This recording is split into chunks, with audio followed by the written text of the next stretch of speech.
দেশের অর্থনীতিকে এগিয়ে নিতে চামড়া শিল্পের গুরুত্ব অপরিসীম, অথচ এই চামড়াকে অবৈধ পন্থায় পুড়িয়ে তৈরি করছে আঠা, যা ব্যবহার করা হয় নিম্নমানের বিভিন্ন কাজে।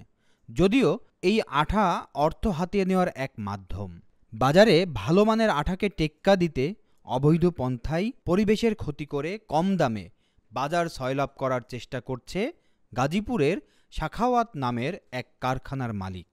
গাজীপুরের শ্রীপুর উপজেলার বরমি ইউনিয়নে কাশিতলী গ্রামের কাউরাইদ সাতখামাইর আঞ্চলিক সড়কের পাশে খোলা মাঠে এই চামড়া পুড়িয়ে আঠা তৈরির কারখানা গড়ে তুলেছেন সাখাওয়াত।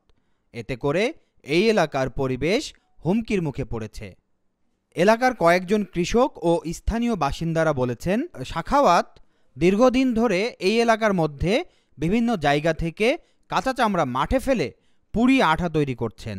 এতে করে এলাকার আশেপাশে কাঁচা চামড়ার দুর্গন্ধে টিকা মুশকিল হয়ে পড়েছে। দুর্গন্ধ অবশ্যই সমস্যা হয়, পরিবেশ নষ্ট হচ্ছে, কৃষি জমি নষ্ট হচ্ছে, এটা বাস্তব। আর এটা দুর্গন্ধ যেন না ছড়ায় আর ফসল যেন নষ্ট না হয়, এরকম ভাবে যদি করা যায় তাহলে সবার জন্য ভালো। দুর্গন্ধ ছড়াই আর আশেপাশে যে ফসল নষ্ট হয়ে যাচ্ছে, খেতে দাঁড়ো না, নষ্ট হয়ে যায়। ধোঁয়া উৎপন্ন হয় এমন যে কোনো কারখানাই পরিবেশের জন্য ক্ষতিকর বলে জানিয়েছেন পরিবেশবিদ সাইদ চৌধুরী। কথায় বলি যে ধোঁয়া হয়, এই ধরনের যে কোনো কাজই করতে গেলে সেটার জন্য আপনার ফিল্টারিং ব্যবস্থা থাকা প্রয়োজন। হ্যাঁ, নইলে বায়ু দূষণ এবং অন্যান্য দূষণ সাথে সাথে হতে পারে, কারণ কন্টামিনেশন হয় ওয়াটার এবং পানির সাথে, পানি এবং মাটির সাথে। সুতরাং এই ধরনের ব্যবস্থাপনার ক্ষেত্রে অবশ্যই ফিল্টারিং ব্যবস্থা থাকতে হবে, এবং যদি না থাকে সেই ক্ষেত্রে তদন্ত করে যে এটা আসলে কতটুকু পরিবেশ সম্মত বা মানে এর জন্য ক্ষতি কতটুকু হচ্ছে তদন্ত করে কর্তৃপক্ষ যাতে ব্যবস্থা নেয়, এটা আমাদের দাবি থাকবে। 6 বছর ধরে চামড়ার ব্যবসা করছি এবং চামড়ার পানিতে যে সকল কৃষকের ফসলের জমি নষ্ট হচ্ছে তার ক্ষতিপূরণ দিচ্ছে বলে দাবি কারখানা মালিক সাখাওয়াতের। কাঁচা চামড়া তো ভাই, কাঁচা চামড়া তো একটু দুর্গন্ধ আসে, এটা তো অস্বীকার করার সুযোগ নাই। কাঁচা মাল গন্ধ আছে, এটা আমি সুযোগ নেই অস্বীকার করার। 5-6 বছর ধরে রানিং ব্যবসা করতেছি, বললাম হয়তো এই শ্রীপুরের এমন কেউ নাই যে না আছে, সবার সাথে আমার সম্পর্ক ভালো।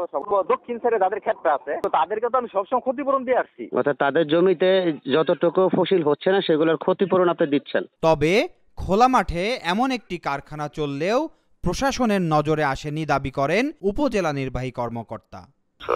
প্রথম ইনফর্ম হলাম, আচ্ছা, এখন জানতে পারলাম যে আসলে এরকম চামড়া পুরো এসে গ্রাম বানায়।